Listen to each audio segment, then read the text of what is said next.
Peur? De quoi? Pourquoi?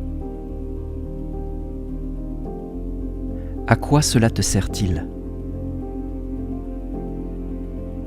Pourquoi y consens-tu? Crois-tu ceci inévitable? Crois-tu la peur nécessaire?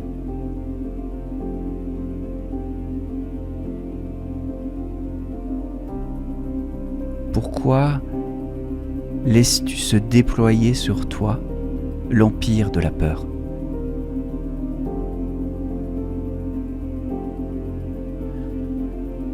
Se soumettre à elle, c'est devenir comme elle.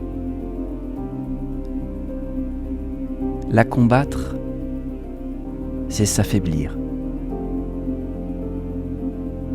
L'ignorer, c'est dangereux. La seule issue est de constater son inexistence. Voir se dissoudre ce qui était jusque-là une évidence et s'apercevoir libre. Bienvenue à toi sur le chemin vers l'incandescence, une série de 7 vidéos qui te propose d'ouvrir large, de voir autrement, de perdre quelques illusions, quelques croyances et de faire un pas innocent dans l'espace de la vérité. Ces vidéos peuvent être regardées séparément, ça pose aucun problème de compréhension. Chacune d'elles est en quelque sorte une mélodie. Toutefois, lorsque l'ensemble est embrassé dans l'ordre, les mélodies s'assemblent pour former une symphonie. Alors, il est temps d'entrer. Prenons une inspiration, laissons notre tête se vider des pensées et tracas du quotidien. Et bienvenue à toi sur le chemin vers l'incandescence. Avoir peur. S'il y a bien une chose qu'on est à peu près tous certains de partager avec nos contemporains, c'est bien cette expérience-là, l'expérience de la peur. Une expérience physiologique qui devient psychologique ou l'inverse, hein, l'œuf ou la poule? Voilà une bonne question. Mais j'en ai une meilleure. Est-ce qu'il est possible de s'en affranchir? Est-ce qu'il est possible de vivre sans peur? Vivre à partir d'une confiance, d'une foi en la vie? Est-ce qu'il est possible de sortir définitivement, complètement de l'empire de la peur? Eh bien, c'est la question qu'on va se poser dans cette vidéo. C'est cette hypothèse qu'on va inspecter et je t'invite à sortir ta loupe de Sherlock Holmes puisqu'on va tout de suite y entrer. Je m'appelle Jean-Luc Devacter. J'aime à me présenter aujourd'hui comme le facteur ordinaire d'un message extraordinaire. Et proposer une plus grande profondeur, un plus grand alignement, c'est ce qui fait sens et joie complètement pour moi aujourd'hui. J'accompagne les humains de toutes sortes, mais plus spécifiquement ceux qui entreprennent, ceux qui créent, ceux qui cherchent à exprimer quelque chose dans le monde. Alors bienvenue à toi, on y va pour l'empire de la peur. Tout part d'une question-hypothèse qu'on est en droit de se poser. Peut-être que notre réponse sera non. On peut tout à fait réfuter cette hypothèse. Mais je trouve intéressant de ne pas la réfuter par défaut, parce que d'autres l'ont réfutée avant nous, mais de la réfuter soi-même, pour soi-même. Pour qu'on ne puisse pas dire à la fin de notre vie « Ah ouais, mais je savais pas, moi !» Parce que simplement, on a emprunté la pensée d'un autre, des autres, plus particulièrement du zeitgeist, de l'esprit du temps, de la socioculture de notre époque. Allez, un peu de courage, allons penser en dehors de la petite boîte, allons oser mettre notre esprit un peu en dehors des sentiers battus de la pensée préformatée. Et posons-nous cette question. Et s'il était possible d'aller à la racine de la peur en nous et d'y insuffler une information différente? Comme je l'évoquais dans d'autres vidéos, ce qui est au point de départ sera l'arrivée, ce qui n'y est pas n'a aucune chance d'arriver. Donc si la peur est au point de départ, automatiquement, elle sera en déploiement. Mais est-ce qu'il est possible d'aller au point de départ de nous-mêmes et d'y insuffler une autre information? Une information qui ferait que la peur, qui n'est peut-être, on va le voir, qu'une ombre et pas un objet en tant que tel, que simplement, eh bien, cette ombre n'apparaisse plus. Est-ce qu'une vie qui serait adossée à autre chose que la peur ne porterait pas d'autres fruits? Alors oui, j'entends ceux qui diront « Oui, mais la peur est nécessaire, la peur est utile, sans la peur ceci, sans la peur cela, un tel a dit ceci, un tel a dit cela. » Et vous avez raison. Si vous êtes meilleur que moi à démontrer l'état de conscience actuel de l'humanité, eh bien je m'incline. Je ne me battrai pas avec vous. Toutefois, je pose une question. Vous pouvez emporter la question et avec tout votre intellect, voir si vous ne pouvez pas apporter un renouveau à l'humanité, une vision nouvelle, quelque chose qui soit d'une autre nature, ou vous pouvez me réfuter et ça ne me pose aucun problème. Je suis juste le facteur. Tout va bien. Je pose cette question quand même, en espérant que les esprits aventureux et mieux outillés que moi l'emportent un peu plus loin. Et s'il était possible d'aller à la racine de nous-mêmes et d'y insuffler une autre information, ce serait quand même fou, quoi. Ça vaut la peine de se poser la question, parce que si c'est vrai, si c'est possible, on est peut-être en capacité de résoudre notre putain de problème principal. Bon. Si on peut transformer en soi ce qui est aujourd'hui un générateur de peur, d'anxiété, de soumission, en confiance, en amour et en puissance, est-ce qu'on ne vivrait pas une autre expérience? Est-ce qu'on n'aurait pas d'autres pensées? Est-ce que nos émotions ne seraient pas différentes? Est-ce que nos relations ne seraient pas différentes? Est-ce que notre action dans le monde ne serait pas différente? Et est-ce que le monde ne s'en trouverait pas enrichi de quelque chose d'autre qu'un esclave de plus, faisant tourner la machine? Alors voici mon hypothèse. Mon hypothèse, c'est que la peur n'est peut-être que un petit, mini, micro-doute. Le fruit d'un petit, mini, micro-doute. Parce qu'il y a ce petit, mini, micro-doute, très rapidement, ce qui est puissance, amour, connaissance, paix, foi, harmonie et toutes les qualités que l'on a attribuées à ce que l'on nomme Dieu, automatiquement, passant par ce petit mini micro-doute, engendre toutes les ombres qui vont automatiquement se déployer, parce que si je doute de ma puissance, je ne serai pas puissant. Si je doute d'être l'amour infini, je ne serai pas l'expression de l'amour infini. Si je doute de Dieu, je ne serai pas divin dans ma manière d'être au monde et aux autres. Impossible. Ce petit mini-micro-doute, il crée comme des espaces ondulatoires de peur de différentes densités. Oh oh oh, j'adore, on dirait un truc scientifique. Des espaces ondulatoires de peur de différentes densités.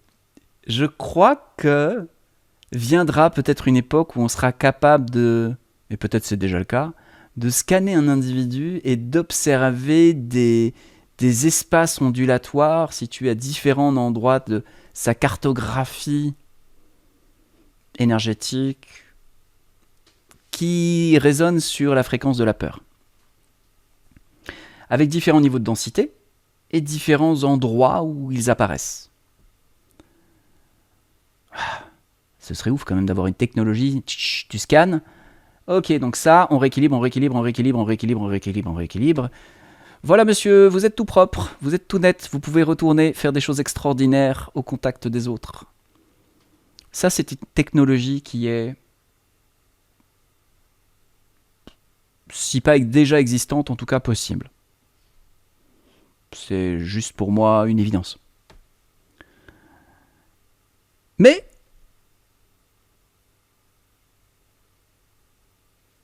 on peut s'accompagner à cet instant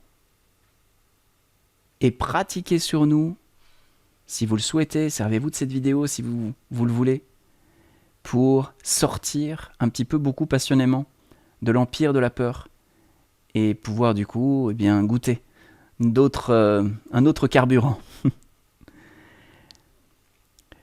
Traverser ces différentes couches de peur que l'on porte, de différentes densités,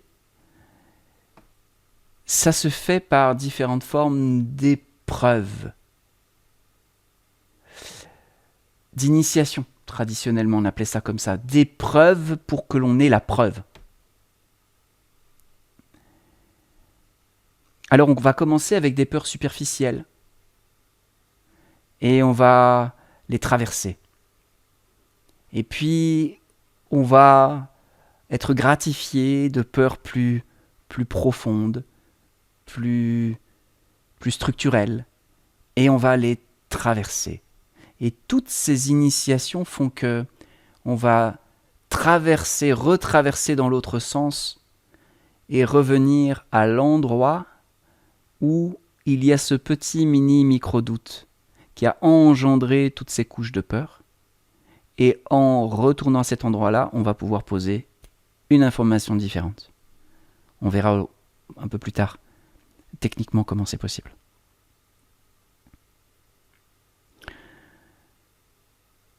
Partons quand même du principe qu'il est absolument nécessaire de démasquer la peur.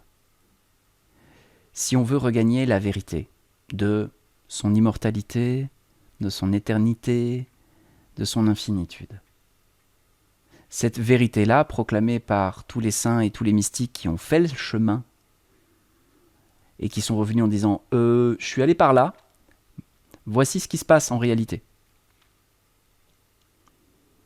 Pour regagner la vérité de cette immortalité, cette éternité, cette infinitude, il va être nécessaire de démasquer soi-même, pour soi-même. Personne ne peut le faire pour nous. Même le Bouddha, il ne peut pas le faire pour toi. Même Jésus, il ne peut pas le faire pour toi. Donc il va falloir que tu le fasses pour toi. Heureusement, on peut le faire parce qu'on est au courant que c'est possible de le faire. Et merci à eux de l'avoir démontré. Donc, il est nécessaire de démasquer la peur. Et de comprendre que tout ce que nous avons à faire, c'est de nous apercevoir d'une manière indubitable pour nous-mêmes de la supercherie du petit micro-doute pour que l'on puisse, dans le même instant, se souvenir de ce qui est avant le doute. Quand je touche le doute, je sais. Parce qu'à la hauteur où je doute, c'est là où j'ai une réelle connaissance de ce dont je doute. Douter de quelque chose, ce n'est pas ne pas savoir cette chose. Douter de quelque chose, c'est la savoir, sinon je ne pourrais pas en douter. Donc quand on touche le doute, on est très proche de la connaissance dont on doute. Donc toucher le doute, c'est extraordinaire. On est vraiment un cheveu de basculer juste avant. Et quand on bascule avant, et que cet avant devient la vérité pour nous, on n'est plus en train d'expérimenter le doute, et donc on n'est plus en train d'expérimenter la peur. Et je peux le dire, parce qu'il y a des êtres qui ont démontré par leur vie que la peur avait peu, voire plus, d'emprise sur eux.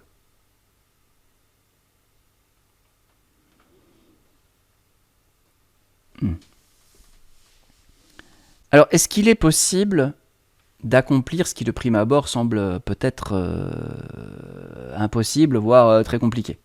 En général, comme on ne croit pas que c'est possible, on va s'inventer un cheminement sur des centaines et des milliers de vies et d'incarnations pour enfin être capable de... Parce que, tu comprends, c'est vrai, mais c'est vrai uniquement parce qu'on croit qu'on a besoin de ça.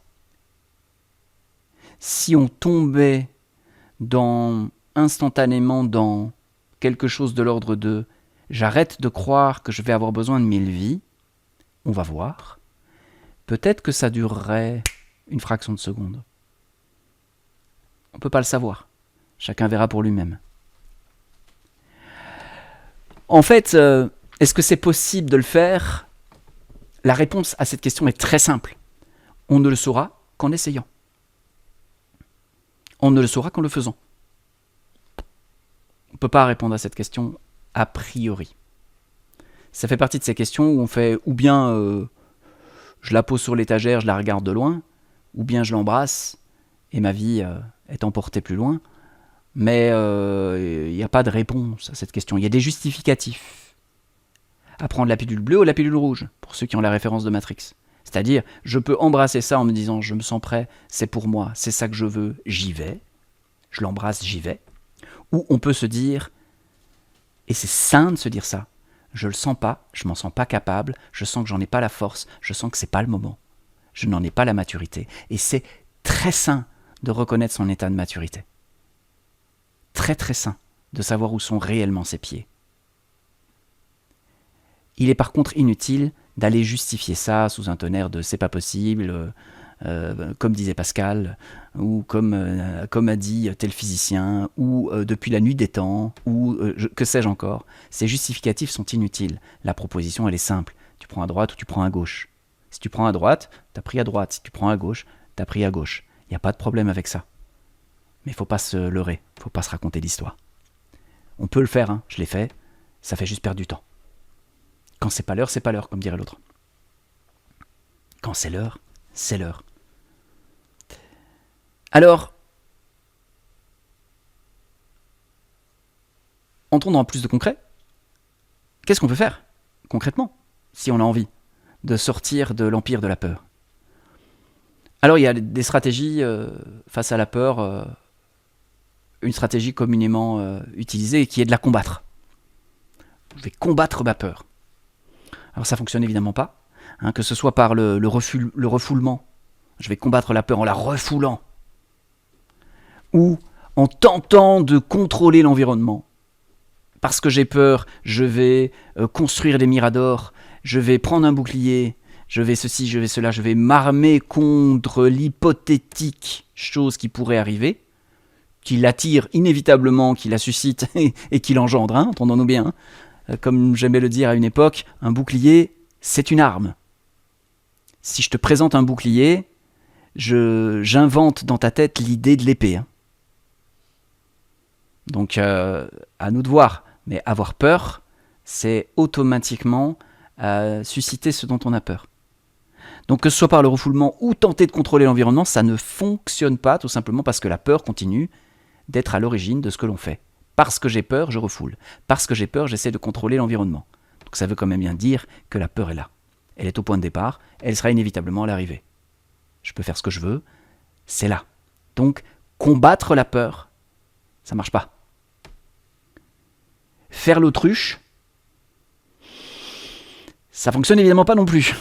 Mettre sa tête dans le sable et espérer que les choses graves ne nous arrivent pas n'empêche pas les choses graves d'arriver.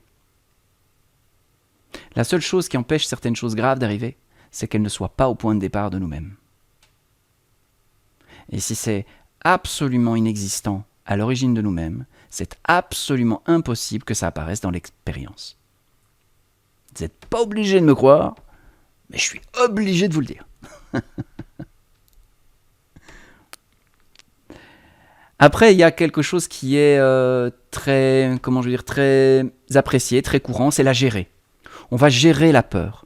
On va gérer par la respiration, par toutes sortes de techniques où on va utiliser soit le corps, soit l'intellect, soit l'émotion pour essayer de juguler cette peur. Ça peut fonctionner un certain temps, mais finalement c'est du bricolage. Pourquoi ? Parce qu'on n'a toujours pas déraciné la possibilité de la peur dans notre système. Donc, il y a toujours la peur et moi qui la gère. La peur et moi qui la gère. Et plus je développe des aptitudes à gérer la peur, plus ce que je suis en train de consolider, c'est la peur existe bien. Elle existe bien, puisque j'apprends à la gérer et que quand j'utilise des techniques pour lesquelles j'ai investi du temps, de l'énergie et de l'argent, quand j'utilise ces techniques, ça marche, parce qu'il n'y a plus de peur. Oui, mais elle revient.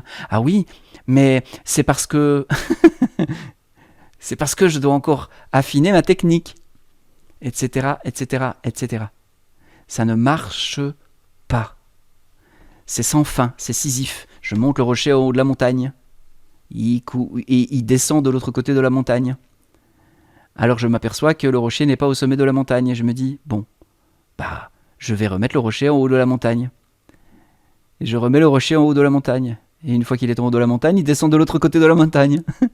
Et ainsi de suite, et ainsi de suite. Et ça ne s'arrête jamais. Voilà, c'est exactement ça. Gérer la peur, ça revient à Sisyphe. Alors qu'est-ce qu'on peut faire d'autre ? Eh bien, ce que l'on pourrait faire, tout du moins tenter de faire, c'est l'annuler par lucidité sur ce qui est véritablement. L'annuler par lucidité sur ce qui est véritablement. Se rendre compte par conséquent que ce n'est qu'une ombre et qu'elle est non existante par elle-même. La peur est non existante par elle-même. Ce qui veut dire que si elle n'est pas alimentée, elle n'existe pas. Donc, si elle n'est pas alimentée par qui nous sommes, elle n'existe pas. Oui, mais moi je l'alimente pas, et au point de départ de toi-même, dans les tréfonds de l'inconscient, se trouve quelque chose qui, si tu le vois, te fera prendre conscience que tu alimentes toi-même l'empire de la peur. Alors tu auras peut-être juste envie de débrancher la prise. Et quand on débranche la prise, il y a un truc assez étonnant, la lumière s'éteint. C'est assez instantané. Donc l'empire de la peur, aujourd'hui, c'est juste un truc qui est alimenté et qu'il est possible de cesser d'alimenter. Alors soyons réalistes, soyons pragmatiques. Tant que la peur n'a pas été démasquée, elle continue d'être le chef de notre vie. Tant que la peur n'a pas été démasquée, qu'on le sache ou non, qu'on le veuille ou non, tant qu'il y a cette chose-là, elle reste le chef de notre vie. Et elle n'a pas besoin qu'on soit au courant qu'elle est le chef de notre vie. Au contraire, elle a plutôt intérêt à ce qu'on ne le sache pas. Comme ça, elle continue d'être le chef. Les chefs ont intérêt, le plus souvent, à ce qu'on ne sache pas trop, on ne voit pas trop qu'ils sont les chefs. Donc il en est de même dans notre structure interne. Elle se cache très très bien, la peur, derrière nos croyances, nos justifications, nos petits et grands auto-mensonges. Mais elle reste la patronne. On va justifier la peur, on va croire des choses, on va s'auto-hypnotiser de différentes manières. Et tant qu'on fait ça, la peur reste le chef. Alors on peut se dire, oh là là, pas bien brillant tout ça. C'est pas terrible tout ça. Parce que quand c'est la peur qui règne, nos gestes sont remplis de peur, nos paroles sont remplies de peur, nos décisions sont remplies de peur, nos relations sont remplies de peur, etc., etc., etc. Et la peur, c'est quand même un carburant quand même... il suffit d'avoir vu Star Wars pour comprendre que c'est pas top. Ça fait vite basculer du côté obscur de la force. Donc on comprend bien que la peur, quand on accepte que ce soit le chef de notre monde, on est sous l'empire de la peur. C'est ça qui règne. Alors on peut recevoir cette information en se disant « Oh là là là là, mais catastrophe ! Toute ma vie est à côté de la plaque. » Alors, disclaimer. Oui. Si tu écoutes cette vidéo, le message de fond de l'ensemble de cette vidéo, c'est tout ce que tu penses, crois et as vécu est à côté de la plaque. C'est mon message. Voilà, je pourrais m'arrêter là en fait. Je pourrais aujourd'hui juste dire ça. Aller voir les gens et leur dire « T'es à côté de la plaque ». Je sais que je me trompe pas quand je dis ça. Bien sûr, je me l'applique à moi-même, ok les amis ? Bon. Ne croyez pas que le garçon se prend pour plus grand qu'il n'est. Loin de là. Facteur ordinaire, message extraordinaire. Mais le message extraordinaire, c'est quoi ? C'est oui, youpi, on a jusqu'à présent été fondamentalement, extraordinairement, complètement à côté de la plaque. C'est la seule manière qu'émerge quelque chose de nouveau. Tant que je ne vois pas que je suis à côté de la plaque, je ne change rien. Tant que je ne vois pas le con en relation que je suis, je ne change pas. Donc voir qu'on est à côté de la plaque, c'est extraordinaire. C'est waouh. C'est sûr que sur le moment même, l'ego il aime pas trop. Puis on peut passer à un moment un peu délicat en disant je préférais quand je me regardais dans le miroir et que je me trouvais pas si mal. Mais passer ce moment d'inconfort derrière, c'est un horizon de possibilités incroyables qui s'ouvre devant nous. Donc on peut estimer que c'est pas brillant, on peut s'auto-flageller, on peut tomber dans le désespoir, c'est pas ce que nous allons faire. Ou alors on peut aussi mesurer, se retrousser les manches et faire cette œuvre, faire ce travail de manière intégrale en soi, pour soi. Grâce au choc du miroir de notre humanité. Parce que je me suis vu dans un miroir qui n'est pas déformant, alors je peux commencer à, avec ce supplément de réel dans ma vie, d'équilibrer réellement les choses à l'intérieur de qui je suis et au-delà de qui je suis. Est-ce que le monde devrait être différent ? Moi, j'en ai aucune idée. Est-ce que le monde devrait être différent ? Longtemps, j'ai pensé qu'il devrait être différent, qu'il y avait un problème avec le monde, qu'il fallait le changer, qu'il fallait l'aider à évoluer. Je pense pas aujourd'hui que le monde doive changer ou s'améliorer. Je pense surtout pas que ça va m'aider et qu'il s'améliore en fait en réalité. Je pense que si on a en soi un profond élan de paix, de joie, d'amour, de beauté, et qu'on est heurté par le monde, heurté par une relation ou heurté par ce qu'on voit, ça dit quelque chose de nous qu'on n'a pas pleinement reconnu et qu'on ne met peut-être pas pleinement dans nos œuvres et nos vies.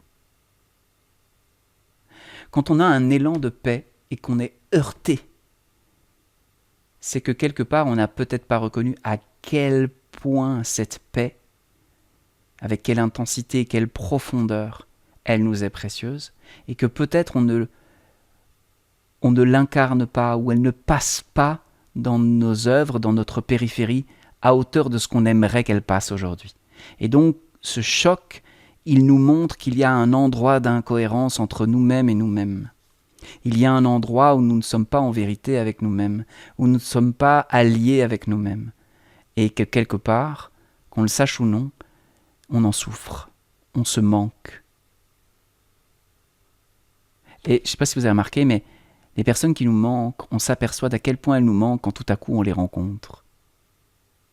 Eh bien, il en est de même pour nous. Nous avons des manques en nous-mêmes dont nous n'avons pas conscience, et parce que nous rencontrons à un moment donné un symbole de plein, tout à coup on prend conscience d'à quel point ça nous manque. Et là, on peut avoir une belle opportunité d'être tendre avec soi, d'équilibrer quelque chose pour soi.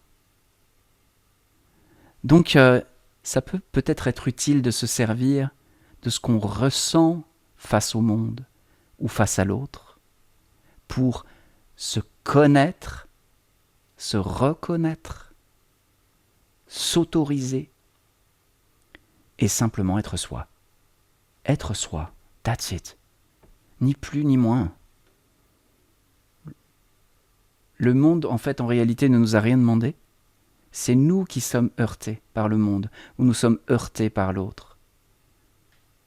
Et c'est une magnifique opportunité d'apprendre à se connaître dans ce qui est important pour nous, dans ce qui est précieux pour nous, dans ce qui est vivant pour nous, dans comment ça fonctionne pour nous, dans comment la vie vit dans cette originalité qui a un nom, un prénom, un corps, tout ça c'est une originalité qui a des caractéristiques, qui a des fonctionnements, qui peuvent être connus, qui peuvent être reconnus, qui peuvent être respectés, honorés, aimés profondément. What else? Alors,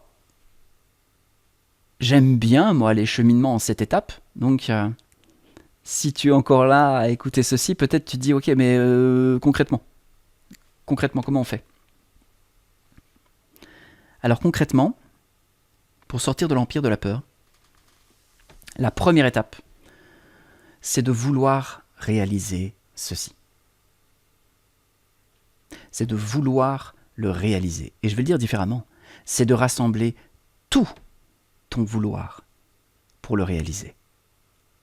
Tout ton vouloir, c'est l'intégralité du vouloir dont tu es capable. C'est pas le vouloir d'un autre, hein. C'est tout ton vouloir, l'intégralité de ton être, l'intégralité de tout toi-même, de vouloir réaliser cela. C'est comme remplir la Jeep de carburant pour traverser le désert. C'est prendre le temps de rassembler toutes ses forces et de dire « Ok, c'est ça que je veux, c'est ça que je décide, j'y vais ». Mais le vouloir, c'est aussi comprendre que à la hauteur de mon vouloir, j'aurai de la force, de la puissance pour réaliser. Si je le veux un peu, ça veut dire que mon vouloir est négociable, il sera négocié. Si je le veux beaucoup, eh bien je ferai l'expérience de quelqu'un qui veut beaucoup quelque chose. Si je le veux de tout mon être, je ferai l'expérience de quelqu'un qui veut de tout son être. Et le grand secret, c'est quand on veut quelque chose de tout son être, l'univers entier conspire, comme dirait Paulo Coelho.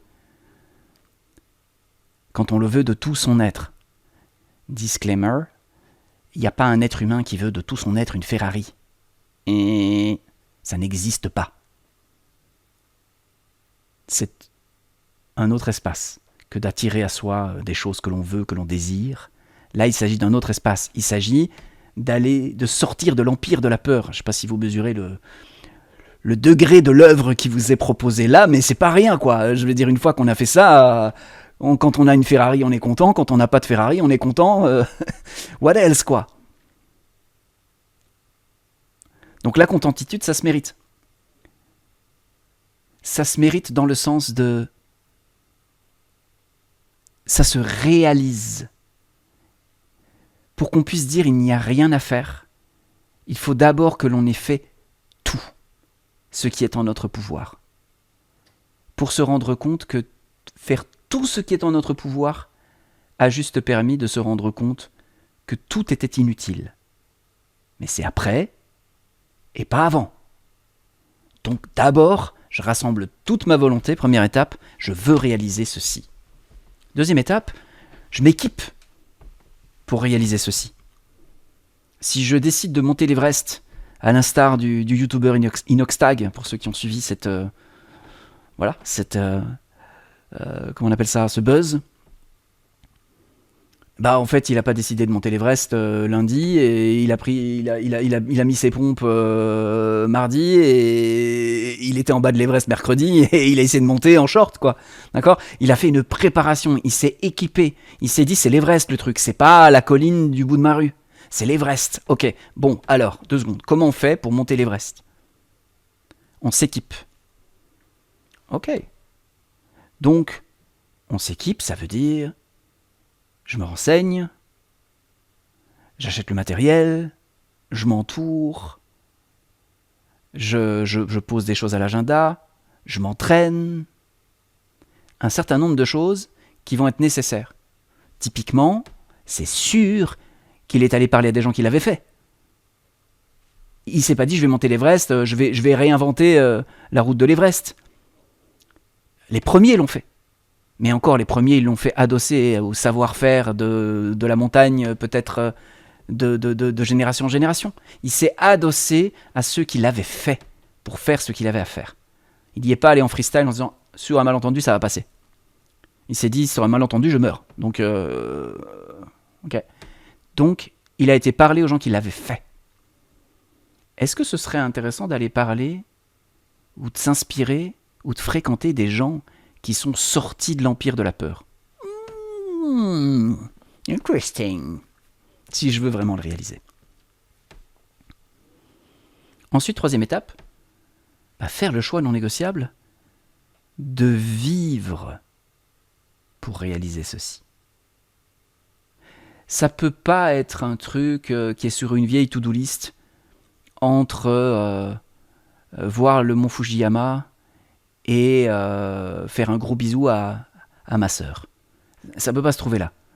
Ça suffira pas pour réaliser une œuvre qui est quand même une œuvre majeure dans l'histoire de l'humanité et dans ce qu'il est possible de faire dans la condition humaine. Donc non, il va y avoir peut-être la nécessité d'en faire une une priorité, de se dire ok, je vis maintenant pour réaliser ça. Je me donne les moyens. Donc, je quitte tout ce qui me distrait, tout ce qui pourrait me prendre de l'attention, de l'énergie. Pourquoi est-ce que quand, à un moment donné, il y a l'appel à la spiritualité, traditionnellement, il y a cet acte de quitter la vie pour se retirer, que ce soit dans un ashram, en haut d'une montagne, ou de simplifier sa vie le plus possible pour être disponible le plus possible. Tout simplement parce qu'on va condenser toute son énergie sur ce que l'on veut réaliser. Donc on va quitter nos autres stratégies, nos autres espoirs. On va se dire, bon ok, si ce que je veux c'est sortir de l'empire de la peur, peut-être que finalement essayer d'avoir la Ferrari par exercice de la loi d'attraction, peut-être que je peux laisser ça de côté pour l'instant. 4e. Être brassé. Se laisser brasser, mais surtout être brassé par les événements qui auront désormais l'autorisation de nous montrer les peurs cachées en nous que nous aurons à transmuter. Quand je dis « je veux sortir de l'empire de la peur », ça veut dire que je veux passer par les épreuves nécessaires qui me permettront de découvrir son inexistence. Ça veut dire que je donne une autorisation qu'apparaissent ces épreuves. Et ces épreuves, elles nous brassent. Elles viennent nous bouleverser. Elles viennent nous bouger de là où on avait l'habitude d'être. Elles viennent parfois nous amener dans ces espaces très particuliers dans lesquels on voudrait mourir ou on pense qu'on va devenir fou. Parce que oui, ça va jusque-là. L'ego résistera de toutes ses forces jusqu'au bout. Et il préférera nous conduire dans la folie ou dans la mort que d'abdiquer. Soyons sérieux. Hein. Donc, on comprend bien que c'est quelque chose qui ne se fait pas à la légère, ça. Mais on va, si on entre sur ce chemin, être brassé par des épreuves et on les traversera, on en sortira vainqueur, ou on s'arrêtera au campement de base, le temps de reprendre des forces, parce que la première montée de l'Everest, là, je me suis fait peur, 2 secondes, attends, je me pose. Je récupère mes forces, je mange un peu, je dors, je m'arrête un peu dans ma quête vers l'absolu, et hop, demain, je repars. On peut être en pause. On va utiliser son équipement à chaque fois que c'est nécessaire. 5e point. On va s'équiper et on va utiliser son équipement à chaque fois que c'est nécessaire. Tout simplement parce que si j'ai peur, est-ce que j'ai un moyen d'annuler cette peur? Oui, cool, je le fais. Et puis, il y a une autre épreuve qui arrive, qui met en lumière une autre peur. Mais si je suis équipé pour annuler cette peur, j'annule, etc., etc. Je suis équipé, j'ai les outils, je sais m'en servir, je m'en sers, youpi. 6e point, se rappeler sur ce chemin,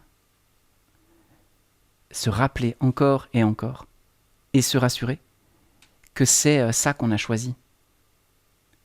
Se souvenir qu'on a choisi de monter l'Everest et se rassurer que c'est normal, que c'est dur. T'as choisi de monter l'Everest, ça fait mal au mollet, c'est normal. C'est pas parce que j'ai mal au mollet qu'il y a quelque chose qui va pas. C'est normal quand on monte l'Everest d'avoir mal au mollet. C'est normal quand on veut sortir de l'empire de la peur, d'être confronté à des peurs que l'on aura à annuler. C'est normal, et c'est décrit dans toutes les traditions.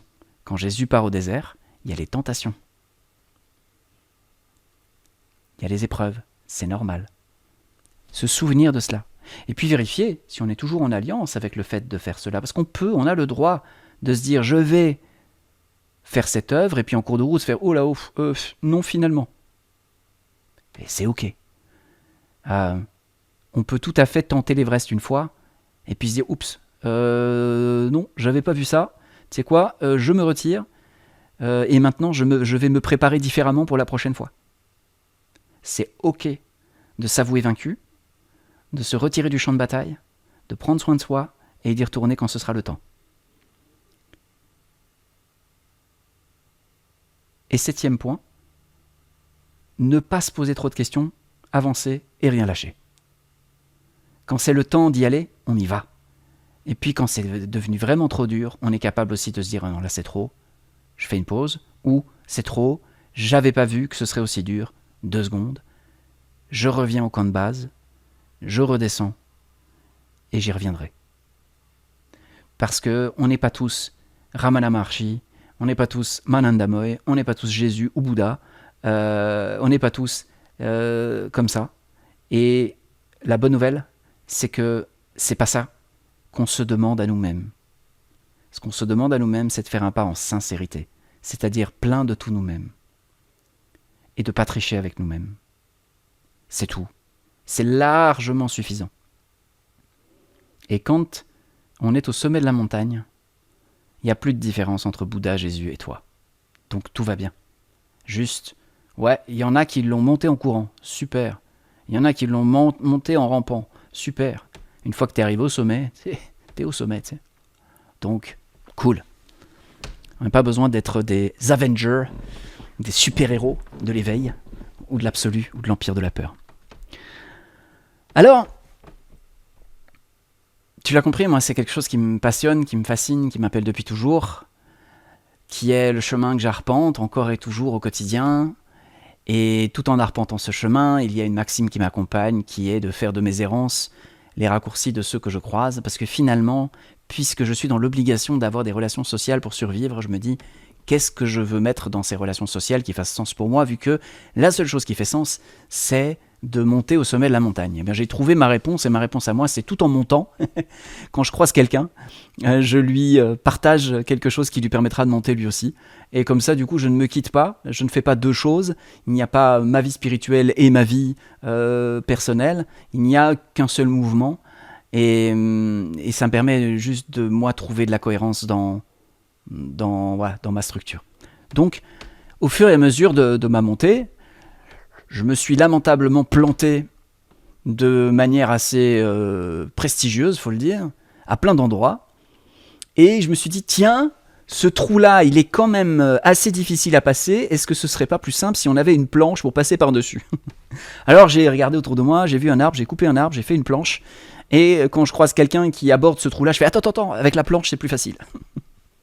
Et donc j'ai été amené quelque part à créer un certain nombre d'outils qui forment un équipement que je trouve plutôt pas mal complet à aujourd'hui, qui est composé de 3 outils principalement. Le protocole Call, parce que je pense que quand on a autorité sur soi et quand on développe cette autorité sur nous-mêmes, eh bien ça nous permet vraiment de gravir cette montagne. On en a besoin de cette autorité sur soi et de développer cette autorité sur soi. C'est ce que propose le cheminement avec le protocole Call, qui permet de faire des choix profonds, puissants, jusqu'au non négociable, de fréquenter cela et de découvrir cet espace de nous-mêmes qui en a la capacité. Un autre outil, c'est l'introspection dynamique, parce que quand on en a beaucoup parlé aujourd'hui, quand on est confronté à des peurs, si on a un outil qui nous permet de les annuler, on n'est plus jamais en train de les subir. On n'est plus jamais en train d'être démuni. Et quand on est démuni face à la peur, on est obligé de se soumettre, ou de la refouler, ou d'utiliser toutes les stratégies que j'ai partagées précédemment qui ne marchent pas. Donc ce qui fonctionne, c'est de l'annuler, et c'est ce que propose cet outil de l'introspection dynamique. Transmuter une peur en confiance, un doute en certitude. C'est un outil très simple à comprendre, et qui, comme tous les outils que je propose de développer un art. Donc c'est en pratiquant les outils qu'on va pouvoir évidemment acquérir davantage de maîtrise. Et c'est sûr que la première fois qu'on voit un piolet, on ne sait pas trop quoi faire avec. Et puis quand on apprend à l'utiliser, on est bien content de l'avoir quand on est dans la montagne. Le 3e outil, c'est la pratique de l'intime. Je n'en dirai pas plus ici. C'est vraiment un outil que je partage les yeux dans les yeux dans des espaces très, très privilégiés, des espaces cocons, et qui est le 3e outil l'ensemble de ces 3 outils, selon moi, est un équipement assez complet qui permet à celui ou celle qui veut accomplir cette œuvre pour lui-même de partir un peu outillé, de partir équipé.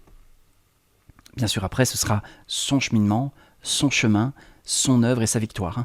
Les outils ne font pas tout, mais les outils sont bien utiles, me semble-t-il. C'est la raison pour laquelle j'ai à cœur aujourd'hui de les partager.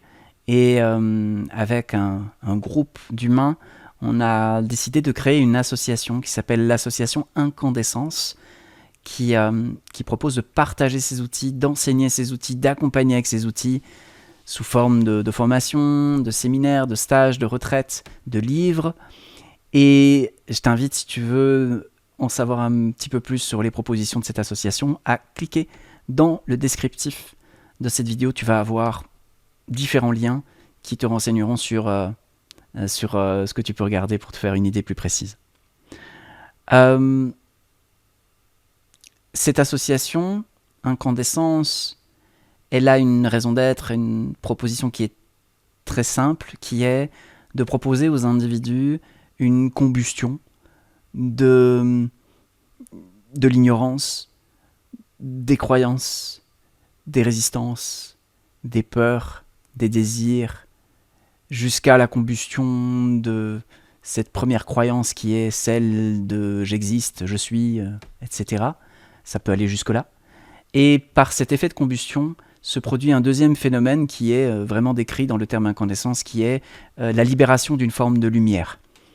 Et cette lumière permet de se rendre compte qu'il y a quelque chose qui se passe, mais le plus important, dans mon regard à moi en tout cas, c'est le phénomène de combustion. C'est de permettre à des êtres humains de déposer du poids, à faire fondre du plomb, à quelque part accéder à une plus grande légèreté d'eux-mêmes et à une expérience de vie qui soit plus harmonieuse et équilibrée pour eux. Donc pour en savoir plus, comme je l'ai dit, c'est dans la description de cette vidéo. Et pour ma part, je serai très heureux de pouvoir t'accueillir dans la prochaine vidéo de cette série de 7 qui s'appelle « Itinéraire d'une rédemption » et dans laquelle je me permettrai de te parler un petit peu plus de moi sous l'angle de la rédemption. Parce que c'est pas tout de dire qu'on est le facteur ordinaire d'un message extraordinaire, encore faut-il être cohérent et oser montrer à quel point on est ordinaire, et c'est tout le but de cette prochaine vidéo. Le but pour moi, c'est de vraiment passer le message de quel que soit le degré de déséquilibre que nous pouvons avoir à l'intérieur de nous-mêmes, ce n'est pas un drame définitif. Il est possible d'entrer dans un cheminement de rédemption et qui répare tout, à commencer par soi-même. Donc voilà, c'est aussi en cela que j'aime profondément mon parcours, parce que mon parcours est celui d'un errant, est celui d'un pécheur, pour le dire de la manière un peu chrétienne, et celui d'un mec qui était à côté de la plaque à tellement d'endroits. Et petit à petit, ce qui me réjouit, c'est de voir que même tout à côté de la plaque que j'ai pu être, c'est pas une fatalité. Il est possible petit à petit d'équilibrer les choses et de devenir une expression différente. Et de l'expression de peur, de souffrance, de déséquilibre que j'ai pu être à certains moments de ma vie aujourd'hui, petit à petit, il y a des expressions un peu plus harmonieuses, un peu plus équilibrées, et je le vois. Et ça me réjouit. Et cette réjouissance, je te souhaite de la vivre un peu plus chaque jour. Je te donne donc rendez-vous dans la prochaine vidéo pour la suite de nos aventures. Je te remercie une fois de plus de ton attention, et je te dis à tout de suite, ou à très vite.